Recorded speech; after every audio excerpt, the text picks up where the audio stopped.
Hello friends, नमस्कार, good evening. आप सभी का बहुत बहुत स्वागत है आपके अपने channel triple C wifi study पर। आज इस क्लास में हम आप सभी के लिए एक्सेल और कैल्क से जो इंपॉर्टेंट फार्मूले ट्रिपल सी एग्जाम में आते हैं उनको डिस्कस करेंगे। तो ये पूरा क्लास आपके लिए काफ़ी हेल्पफुल होगा। अगर आप ट्रिपल सी एग्जाम की तैयारी कर रहे हैं तो आप इसे लास्ट तक ज़रूर देखें। और आप सभी को बता दें, जिन बच्चों का नवंबर में एग्जाम होना था ट्रिपल सी का, उन सभी के एडमिट कार्ड रिलीज कर दिए गए हैं। आज ही आपके प्रवेश पत्र रिलीज किए गए हैं, तो आप उन्हें डाउनलोड कर सकते हैं।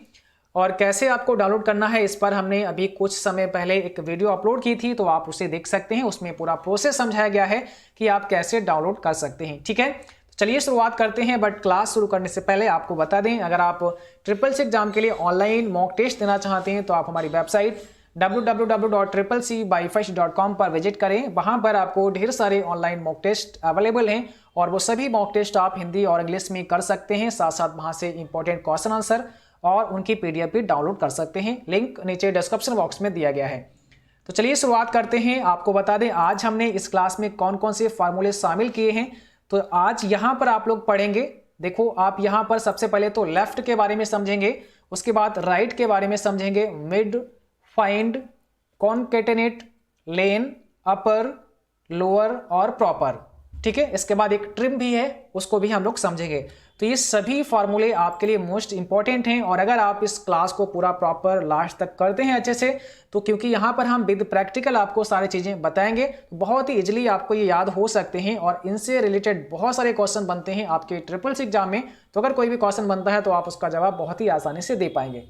चलिए शुरुआत करते हैं। आप सभी एक बार क्लास को शेयर भी कर दें ताकि और भी बच्चे और भी साथी इस क्लास को ज्वाइन कर सकें।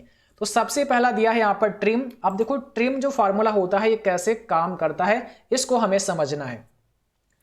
तो यहाँ पर जब हम कोई रिकॉर्ड रखते हैं अपने कैल्क प्रोग्राम में, अपने स्प्रेडशीट प्रोग्राम में, तो वहां पर क्या होता है, कई बार जब आप टाइपिंग करते होते हैं या फिर किसी भी व्यक्ति को आपने डाटा एंट्री के लिए बैठा दिया है, वो व्यक्ति काम कर रहा है, तो कई बार क्या करता है कि वो जहां पर स्पेस नहीं देना होता है अनवांटेड स्पेस दे देता है, मतलब वहां पर भी स्पेस दे देता है। जैसे कि आप आलोक कुमार यहाँ पे देखेंगे, इसमें जो भी एंट्री यहाँ पे की गई है उसमें यहाँ पर जो ए बना है ये कैपिटल बना है, बड़ा बना है। ठीक है, तो इस पर भी अभी हम आगे बात करेंगे। अब यहाँ पर जो हमारा ट्रिम फार्मूला है वो क्या करेगा उसके बारे में समझते हैं पहले। तो देखो यहाँ पे जो सर्वेस लिखा गया है, सर्वेस से आगे ये अनवांटेड स्पेस है, यहां पर स्पेस नहीं होना चाहिए था। जैसे आलोक में ए लिखा है ना, बिल्कुल ये बिल्कुल लेफ्ट साइड से लिखा है, तो ये भी होना चाहिए था, लेकिन यहां पर स्पेस दिया गया है। इसके बाद सर्वेश और कुमार के बीच में अगर आप देखेंगे तो यहां पर भी अनवांटेड स्पेस है, इसमें भी बहुत स्पेस दे दिया गया है। तो अगर ऐसी प्रॉब्लम है आपके डेटा सीट में जहां पर आपका डेटा एंट्री हुआ है, वहां पर ऐसी प्रॉब्लम है, इसको हम कैसे सॉल्व कर सकते हैं, इसके लिए एक फंक्शन होता है ट्रिम। तो इस फार्मूले का हम इस्तेमाल कर सकते हैं। अब इस ट्रिम फार्मूले का इस्तेमाल कैसे करेंगे इसको जरा ध्यान से समझ लीजिए। तो यहां पर आपको आना है और आपको पता है कि जब आप कैल्क प्रोग्राम में या एक्सेल प्रोग्राम में कोई भी फार्मूला स्टार्ट करते हैं तो वो हमेशा इक्वल से स्टार्ट होता है, यानी कि बराबर के चिन्ह से स्टार्ट होता है। तो सबसे पहले हमें यहाँ पर इक्वल यानी कि बराबर का चिन्ह लगाना है, तो हमने इक्वल का साइन यहाँ पे लगा दिया है। अब हमें करना क्या है, इस चीज को आप समझना है। तो अब हमें ट्रिम फार्मूला इस्तेमाल करना है, तो हमें यहाँ पे लिखना होगा ट्रिम। तो हमने जैसे यहाँ पे ट्रिम टाइप किया है, उसके बाद यहाँ से ब्रैकेट स्टार्ट करना है और अब हमें उस वैल्यू को यहां पर सेलेक्ट करना होगा। ठीक है, उस सेल के एड्रेस को यहां पे डालना पड़ेगा जिसको आप ट्रिम करना चाहते हैं। तो हम यहां पर ये वाला जो हमारा आलोक कुमार है इसको हम सेलेक्ट कर लेते हैं, या फिर इस सेल का एड्रेस आप मैन्युअली यहां पे भर सकते हैं। अगर एड्रेस देखेंगे तो देखो यहाँ पे कॉलम हमारा वी है और हमारा रो कौन सा है, 5 है, तो B5 इसका एड्रेस हो जाएगा। हम चाहें तो यहाँ पे टाइप कर सकते हैं या आप इस पे क्लिक कर सकते हो, तब भी B5 आपका यहाँ पे आ जाएगा। ब्रैकेट को क्लोज कर देना है और एंटर प्रेस कर देना है। तो यहाँ पर ये आलोक कुमार आ चुका है। ओके, अब देखिए यहाँ पर अगला हमारा दिया है सर्वेश कुमार, इसमें अनवांटेड स्पेस है और इसी को ये दूर करने के लिए हम ट्रिम फंक्शन इस्तेमाल करते हैं जो भी अनवांटेड स्पेस होते हैं। ठीक है, आपका जो यहाँ पे लिखा हुआ है, देखो यहाँ पे ये फालतू का स्पेस दिया गया है, इस स्पेस को हम लोग दूर करने वाले हैं। तो यहाँ पे हमें क्या करना पड़ेगा, इक्वल लिखेंगे, उसके बाद में ट्रिम लिखेंगे, ब्रैकेट स्टार्ट करेंगे और हमने फिर से इसी सेल को यहाँ पे सेलेक्ट करना है जिसमें मुझे ये वैल्यू दी गई है सर्वेश कुमार की, या हमें यहाँ पे V6 टाइप कर देना है। चलिए हम इस बार टाइप करके दिखाते हैं। तो हमने यहाँ पे V और 6 को टाइप कर दिया है, ब्रैकेट को क्लोज करते हैं, एंटर प्रेस करते हैं। तो आपने देखा यहाँ पर सर्वेश कुमार आ चुका है। अब यहाँ पर जो अनवांटेड स्पेस था वो यहाँ से अब डिलीट हो चुका है। अब आपका यहाँ पे जैसे लिखेंगे बिल्कुल वैसे लिख रहा है, ठीक है।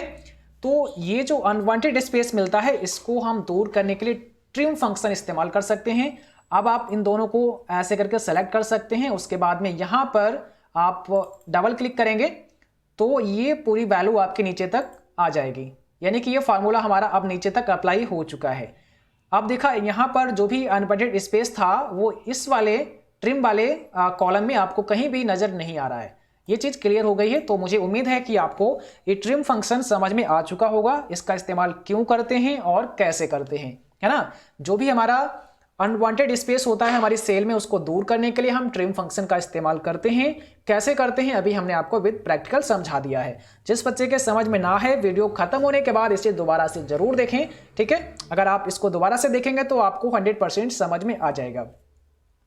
चलिए अब इसके बाद बात करते हैं प्रॉपर की। प्रॉपर जो फॉर्मूला होता है इसका काम क्या होता है। तो देखो कई बार जब आप टाइप करते हैं तो उसमें क्या होता है आप मिस्टेक कर देते हैं कैपिटल लेटर और स्मॉल लेटर को बनाने में। कई बार आप जहां पर स्मॉल बनाना होता है वहां पे कैपिटल बना देते हैं और जहां पे कैपिटल बनाना होता है वहां पर स्मॉल बना देते हैं। तो ये प्रॉब्लम कैसे दूर करते हैं, जैसे हमने यहाँ पे जो टाइप किया है आलोक को सही टाइप किया है, कुमार में एम के बाद जो ए बनाया है वो कैपिटल बना दिया है बीच में, तो ये नहीं होना चाहिए था। सर्वेश कुमार में यस जो हमने यहाँ पे बीच में बनाया इसको भी कैपिटल कर दिया है। उसके बाद यहाँ पे देखो अनुरोध में लिखा है तो हमने आर को यहाँ पे कैपिटल कर दिया है। अगर ऐसी प्रॉब्लम आपके डेटाबेस में है, बहुत सारा डेटा आपके पास है, उसमें ऐसी प्रॉब्लम है तो मैनुअली इसको अगर आप दूर करेंगे तो बहुत टाइम लग जाएगा, दोबारा से टाइप करना पड़ेगा आपको। तो उसके लिए हम प्रॉपर फंक्शन का इस्तेमाल कर सकते हैं। अब देखिए कैसे काम करेगा। तो यहाँ पर मुझे लिखना होगा इक्वल, अब उसके बाद यहाँ पे लिखेंगे प्रॉपर। इक्वल के बाद आपने जैसे ही प्रॉपर लिखा है उसके बाद ब्रैकेट को ओपन करना है। ब्रैकेट ओपन करने के बाद में हमें किसको प्रॉपर करना है, तो ये जो हमने यहाँ पे लिखा था अब चाहे आप इसको भी ले सकते हैं और या ट्रिम किया हुआ भी ले सकते हैं, एग्जाम्पल के लिए कोई भी आप ले सकते हैं। चलो हमने यहाँ पे क्योंकि ये आपका यहाँ पे स्पेस नहीं है, यहाँ पे बहुत सारा अनवांटेड स्पेस है तो हम इसको नहीं लेंगे। आलोक कुमार वाली सेल को हमने सेलेक्ट कर लिया है जो कि C5 में दी गई है, या आप इसको मैनुअली यहाँ पे C5 भी टाइप कर सकते हैं। इसके बाद ब्रैकेट को क्लोज करेंगे और एंटर प्रेस कर देंगे तो ये प्रॉपर हो जाएगा। अब आपको और इसमें क्या डिफरेंस मिला, इसमें आपने देखा यहाँ पर देखो ए जो था वो कैपिटल था, इसमें आपका ए कैपिटल था लेकिन यहाँ पर अब ए कैपिटल नहीं है। प्रॉपर का मतलब पहला लेटर वर्ड का कैपिटल बाकी सभी स्मॉल, फिर पहला कैपिटल और बाकी स्मॉल, ये आपका प्रॉपर होता है, ठीक है। इसके बाद में अगर आप अपर केस में लिखना चाहते हैं तो अपर केस कर सकते हैं, वही आपको इस्तेमाल करना है। बस यहाँ पे केवल आपको अपर लिख देना है और ब्रैकेट को ओपन करना है, अपनी वैल्यू सेलेक्ट करनी है किसको आप अपर केस में रखना चाहते हैं। तो हमने इसी को ले लिया है। ब्रैकेट क्लोज करते हैं, एंटर प्रेस करते हैं तो आपने देखा अब यहाँ पे आलोक कुमार अपर केस में आ चुका है, ठीक है। तो आप अपर केस में भी कर सकते हो और लोअर केस में भी कर सकते हो। आगे एक और हमने फंक्शन लिखा है लोअर, तो इससे हम लोअर केस में भी कर सकते हैं। इक्वल लगाएंगे, लोअर लिखेंगे, यहाँ पे ब्रैकेट को स्टार्ट करेंगे, वैल्यू हमें सेलेक्ट करनी होगी कहाँ से हम किसको लोअर करना चाहते हैं, तो ये वैल्यू हमारी है, या फिर आप यहाँ पे टाइप कर देंगे C5, ब्रैकेट क्लोज करेंगे और एंटर प्रेस करना है। तो देखो ये लोअर केस में आ चुका है, ओके। तो इस प्रकार से आप कर सकते हैं। अब यहाँ पर हमें इन सभी पर अप्लाई करना है, जो भी नीचे तक है सभी में अप्लाई करने के लिए हम यहाँ पे क्लिक करते हैं, ठीक है। उसके बाद आप यहाँ नीचे इसको ड्रैग कर सकते हैं, ठीक है। तो यहाँ नीचे ड्रैग कर देंगे तो ये सभी पर अप्लाई हो जाएगा। ऐसे आप इसमें भी ड्रैग कर सकते हैं यहाँ पे और यहाँ पे, या फिर आप यहाँ पे डबल क्लिक कर देंगे तो भी सभी में अप्लाई हो जाएगा। यहाँ पर भी आपको डबल क्लिक कर देना है और ये सभी में अप्लाई हो जाएगा। तो ये देखो सभी स्मॉल हो चुके हैं, ये सभी आपके अपर हो चुके हैं और ये सभी आपके प्रॉपर केस में हैं, ठीक है। इस प्रकार से सभी आपके प्रॉपर केस में हैं।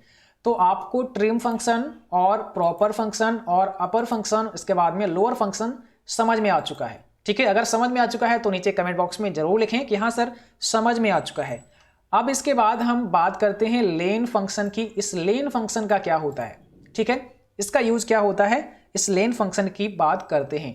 तो देखो यहां पर हमें इस फंक्शन को यूज करने के लिए सबसे पहले क्या करना होगा, यहां पर हमें इक्वल टाइप करना होगा। हमने इक्वल टाइप कर दिया है। अब इसके बाद में हमें यहाँ पे लेन लिखना होगा, ब्रैकेट को स्टार्ट करना होगा, तो ब्रैकेट को आपने स्टार्ट कर दिया है।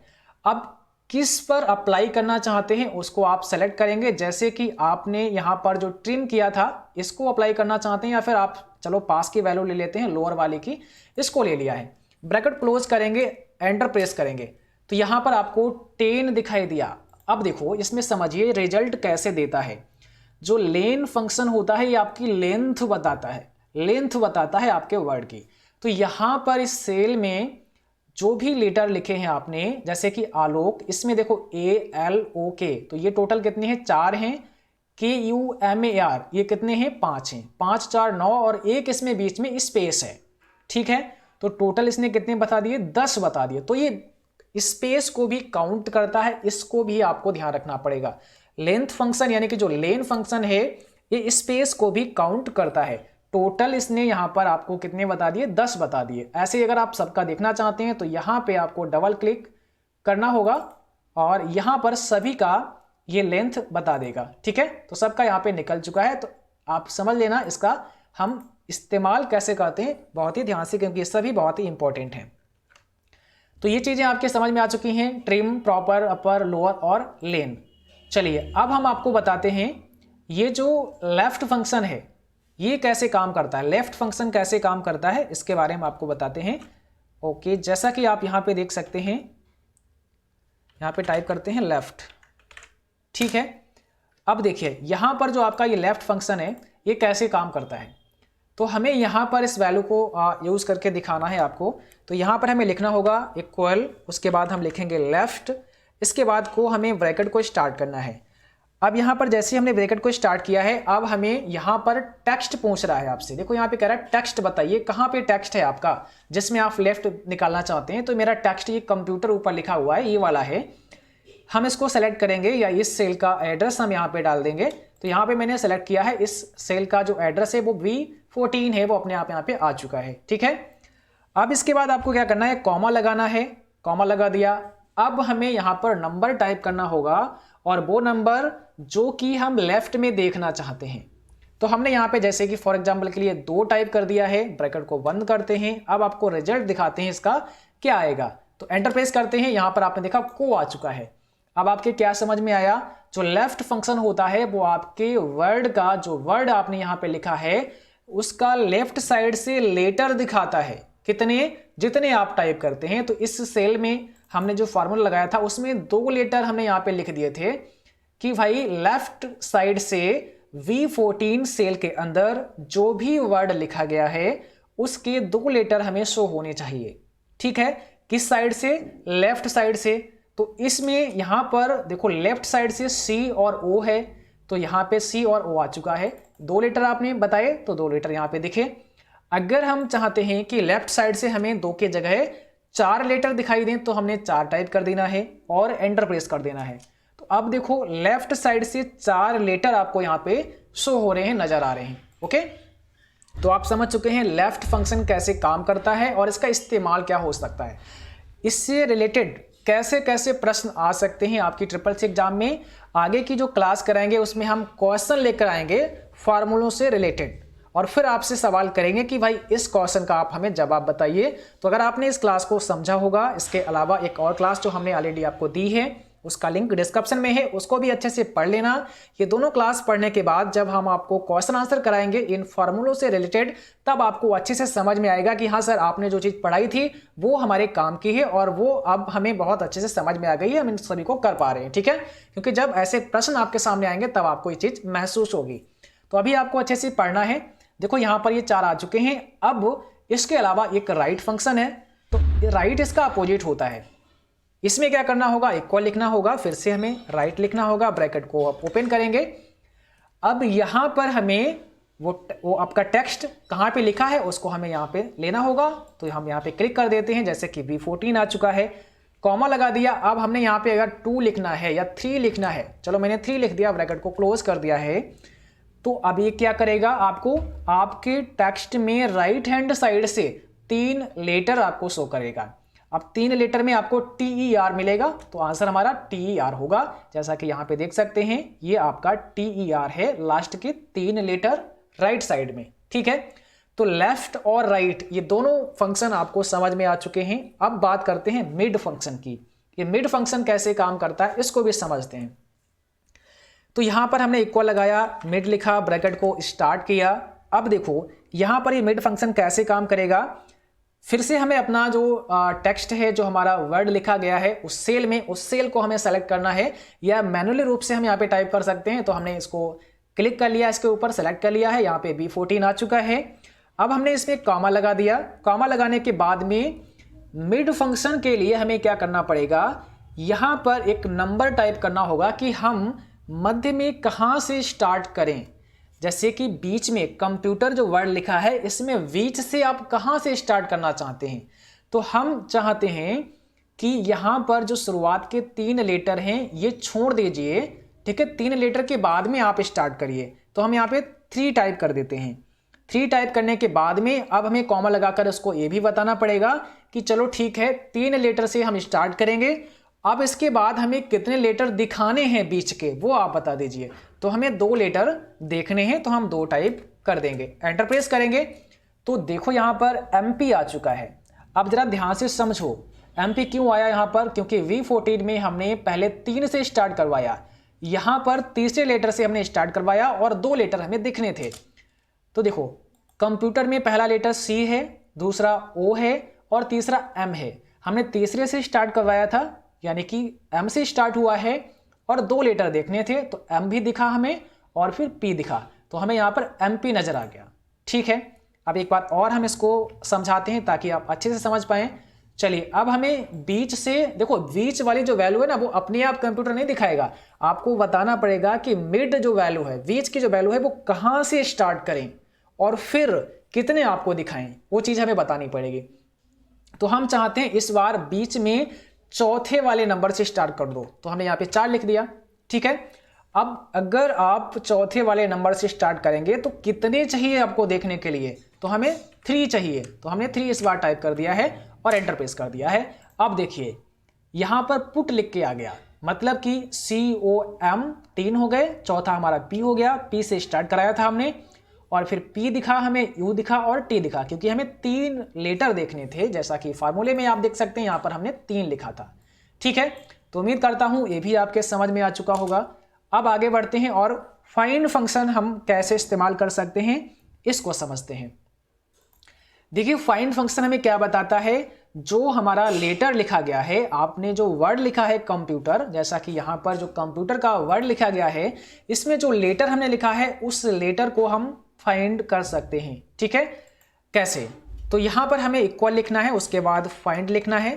फाइंड फंक्शन लिखने के बाद में हमें ब्रैकेट को स्टार्ट करना है, उसके बाद अब हमें यहाँ पे डबल कोट्स में वो लेटर टाइप करना है। जैसे कि हम इसमें T को फाइंड करना चाहते हैं कंप्यूटर में, तो T हमने यहाँ पे टाइप कर दिया है और यहाँ पर हमने इसको डबल कोट्स के अंदर कर दिया है। ब्रेक यहाँ पे एक कॉमा लगाते हैं, कॉमा लगाने के बाद में अब हमें क्या करना, ये T जो फाइंड आप कर रहे हैं ये कौन सी सेल से कर रहे हैं उस सेल को यहाँ पे लिखना होगा।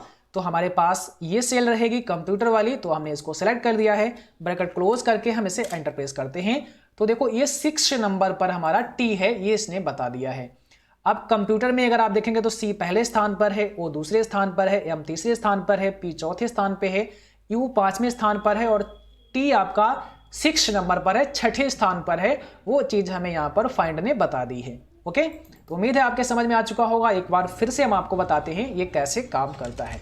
चलो एक बार फिर से हम आपको बता दें, अगर आपके समझ में ना आया हो तो दोबारा से आप समझ सकते हैं फाइंड फंक्शन कैसे काम करता है। लेटर जो वर्ड है उसकी पोजीशन आपको बता देगा कि कौन से नंबर पर आपका ये लेटर लिखा है, लेकिन ये केस सेंसिटिव है, इसको भी ध्यान रखना है। अगर कैपिटल लेटर लिखा है तो कैपिटल को बताएगा, स्मॉल लिखा है तो स्मॉल को बताएगा। कैसे, आपने यहाँ लिखा इक्वल, उसके बाद फाइंड लिखा, उसके बाद ब्रैकेट को स्टार्ट किया। अब हमें डबल कोट्स में लिखना पड़ेगा वो लेटर जिसको हम फाइंड करना चाहते हैं। तो इस बार हमने U को सेलेक्ट किया है, हम U चाहते हैं फाइंड करना, तो हमें डबल कोट्स में यानी कि यहाँ पर आपको U लिखना पड़ेगा इसके अंदर। ठीक है, एक कॉमा लगा देते हैं। कॉमा लगाने के बाद में अब हमें वो सेल का एड्रेस देना है जिस सेल से हमें ये चीज़ निकालनी है। तो कंप्यूटर जहां पे लिखा है इस वाले सेल को हमें सेलेक्ट करना होगा, ब्रैकेट को क्लोज करना है और एंटर प्रेस करना है। तो इसने बता दिया कि जो आपका यू लिखा है वो अब 5th नंबर पे है, 5वें नंबर पे है। तो आप देख सकते हैं कंप्यूटर में जो यू है वो हमारा 5वें नंबर पे दिया गया है। अब हम क्या करते हैं, इसमें एक यू और बढ़ाते हैं आपको समझाने के लिए, ताकि आप समझ पाएं सही से कि हाँ ये केस सेंसिटिव है। हमने यू कैपिटल लगा दिया, ओके। अब देखो यहां पर यू कैपिटल कर दिया है, तो अगर हम यहां पर कैपिटल भरते हैं तो जो कैपिटल यू होगा ये उसको फाइंड करके दिखाएगा कि वो व्यक्ति वो कहां पे, वो लेटर कहां पे है, ठीक है। तो हमने यू कैपिटल किया और एंटर प्रेस किया तो बता दिया भाई अब जो कैपिटल वाला यू है वो आपका 9th नंबर पे है, देख सकते हैं आप यहाँ पे, ओके। तो इससे मतलब आपको हमने ये क्यों समझाया, अगर ऐसा कुछ आता है कि फाइंड में जो फंक्शन यूज करते हैं इसमें क्या होता है, ये आपका इसमें जो लेटर लिखते हैं वो केस सेंसिटिव होता है। अगर आप इसमें छोटा लेटर लिखेंगे तो जो टेक्स्ट में छोटा लेटर होगा यानी कि जो स्मॉल लेटर होगा उसको ही बताएगा, कैपिटल लिखेंगे तो कैपिटल को बताएगा, ठीक है। चलिए अब इसके बाद में एक फॉर्मूला होता है कॉनकैटेनेट। अब ये कैसे यूज करते हैं, इसका काम क्या होता है, और ये काफी अच्छा फॉर्मूला होता है, हम लोगों के काम में आ सकता है। इसको बताने के लिए हम आपको यहां ऊपर लेकर चलेंगे, ठीक है। तो यहां पर हम थोड़ा आपको ऊपर लेकर चलते हैं। यहां पर मैंने एक टेबल बनाई है आपके लिए और वो टेबल आपकी रही है ये टेबल है आपके लिए, ठीक है। इस टेबल के माध्यम से हम आपको समझाएंगे कॉनकैटेनेट फॉर्मूला कैसे हम यूज कर सकते हैं। कई बार जब आपने देखा होगा आप कहीं पर डेटा इंटर करते हैं तो उसमें होता है फर्स्ट नेम और लास्ट नेम का ऑप्शन। फर्स्ट नेम में हमें फर्स्ट नेम भरना होता है और लास्ट नेम में हमें लास्ट नेम भरना होता है। लेकिन अगर हम चाहते हैं कि जो फर्स्ट नेम है और लास्ट नेम है दोनों आपस में कंबाइन हो जाए, एक में जुड़ जाए, तब हम कॉनकैटेनेट इस्तेमाल करते हैं। इस चीज को ध्यान रखना है। अब देखो कैसे इसका इस्तेमाल करेंगे, तो हमें यहां पे लिखना होगा इक्वल, उसके बाद यहां पर इसको हम टाइप कर देंगे, ठीक है। अब टाइप करने के बाद ब्रैकेट को हम स्टार्ट करेंगे और यहां पर जैसे ब्रैकेट स्टार्ट करते हैं इसके बाद में हमें अपना जो सेल होता है, पहले फर्स्ट सेल उसको हम लेंगे, यानी कि जो फर्स्ट वैल्यू है हमने इसको यहां से सेलेक्ट किया है, एक कॉमा आपको लगाना है, उसके बाद सेकेंड वाला सेलेक्ट करना है, ठीक है। अब इसके बाद हमें यहाँ पे क्लोज कर देना है और एंटर प्रेस कर देना है। तो आपने देखा यहाँ सुधीर कुमार ये फुल नेम में इनका आ चुका है, फर्स्ट नेम और लास्ट नेम दोनों आपस में कंबाइन हो चुके हैं। लेकिन यहाँ पर अभी एक प्रॉब्लम है आपके सामने। प्रॉब्लम ये है कि सुधीर और कुमार ये दोनों आपस में जुड़ चुके हैं, जबकि सुधीर और कुमार के बीच में एक स्पेस होना चाहिए था। तो इसका भी सॉल्यूशन है। इसका सॉल्यूशन क्या है वो अभी हम आपको बताएंगे, लेकिन पहले आप ये समझो कि ये जो फॉर्मूला है ये काम क्या करता है, दोनों को कंबाइन कर देता है। किसी सेल में, दो अलग अलग सेल में कोई भी आपने टेक्स्ट लिखा हुआ है उसको कंबाइन कराना है, जोड़ देना है, एक सेल में कर देना है, तो हम कॉनकैटेनेट इस्तेमाल करते हैं। अब इस सॉल्यूशन इसका क्या है, ये जो बीच में आपने देखा कि यहाँ पे स्पेस नहीं मिला हमें, इसका सॉल्यूशन क्या है।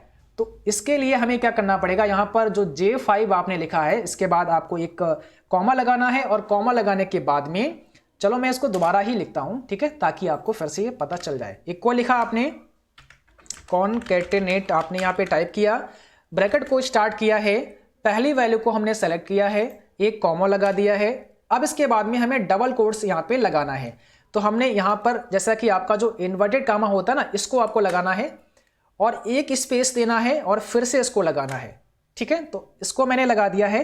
इसके बाद में जो हमारा लास्ट नेम है इसको सेलेक्ट करना है और आपको यहां पर क्या करना है, सॉरी इससे पहले हमें एक यहां पे ब्रैकेट भी यहां पे एक कॉमा भी लगाना पड़ेगा, ठीक है। तो हमने यहां पे एक और कॉमा लगा दिया, यानी कि जो डबल कोट्स लिखा है इसके बाद हमें कॉमा लगाना होगा, फिर हमने K5 लिखना है और ब्रैकेट को क्लोज कर देना है। इसके बाद एंटर प्रेस कर देना है। तो आपने देखा अब ये सुधीर कुमार आ चुका है और विद स्पेस के साथ आ चुका है, बीच में स्पेस आ गया। अब ये अच्छा लग रहा है ना। तो यहां पर अगर कोई भी वैल्यू होगी, जैसे कि हम क्या करते हैं, इसको नीचे तक ड्रैग कर देते हैं, ऐसे करके इसको नीचे तक ड्रैग कर देते हैं जहां तक आपको ये वैल्यू निकालनी है। अब ये ड्रैग कर दिया हमने, तो यहां पर क्या दिखाएगा, सॉरी अभी ये ड्रैग हुआ नहीं, तो यहां पर क्या करते हैं, इसको ऐसे करके ड्रैग कर लेते हैं, ठीक है। चलिए यहां पर पहले मैं टाइप करता हूं, जैसे कि हमने यहां पे एक और टाइप करते हैं आलोक, और कुमार को हमें लिखना है अगले वाले में, तो यहां पे लिखते हैं कुमार, ठीक है। तो आलोक कुमार आ चुका है। यहां पर हमने लिखा एक और नाम टाइप करते हैं सर्वेश, उसके बाद यहां पे कुमार, ठीक है। तो यहाँ पर आप देख रहे हैं जैसे हम ये टाइप कर रहे हैं अलग अलग फर्स्ट नेम और लास्ट नेम, तो आपके सामने ये ऑटोमेटिक वैल्यू आ रही है यहाँ पे फुल नेम में, ठीक है, क्योंकि यहाँ पे फार्मूला अप्लाई हो चुका है, हमने ड्रैग किया तो वो चीज़ यहाँ पे अप्लाई हो चुकी है। तो अब जैसे यहाँ पे कोई नाम टाइप करेंगे फर्स्ट नेम और लास्ट नेम दोनों को कंबाइन करके यहाँ पर वो ला देगा, और वो भी आपके विद स्पेस के साथ आ रहे हैं, तो कोई प्रॉब्लम आपको नहीं होगी, ठीक है। तो ये कुछ इंपॉर्टेंट फार्मूले थे, उम्मीद करता हूँ आपको ये समझ में आ चुके होंगे। अगर कोई भी प्रॉब्लम है, ये समझ में ना आया हो, तो आप नीचे कमेंट बॉक्स में बता सकते हैं, हम इसको दोबारा आप सभी को जरूर बताएंगे। और इसके अलावा आप रेगुलर क्लास करिए, जो प्रीवियस हमने क्लास आपको कराए हैं उनको आप जरूर देखें, क्योंकि बहुत सारे प्रीवियस क्लास हम आपको करा चुके हैं। एक CCC क्रैश कोर्स नाम से आपको प्लेलिस्ट मिलेगा, आप उस प्लेलिस्ट में सभी चैप्टर वाइज हमने ऑनलाइन टेस्ट करा दिए हैं, उनको आप अच्छे से कर लीजिए। आप हमारी वेबसाइट पर जाकर के चैप्टर वाइज ऑनलाइन टेस्ट आप सभी कर लीजिए, वहाँ पर आपको नए नए क्वेश्चन में मिलेंगे, ठीक है, उनको आप अच्छे से करिए। उसके अलावा जो भी यहाँ पर हम आपको क्लास दें उनको आप रेगुलर करिए। उसके साथ साथ जो मॉडल पेपर हमने आपको बहुत सारे कराए हैं उनको आप करिए। अगर अच्छे से प्रिपरेशन करते हैं तो बहुत ही इजीली आप आसानी से एक अच्छी ग्रेड में पास हो सकते हैं, ठीक है। कोई भी अगर आपका सवाल है तो नीचे कमेंट बॉक्स में पूछ सकते हैं। आज के लिए बस इतना ही। Thanks for watching, thank you, good night to all, bye bye.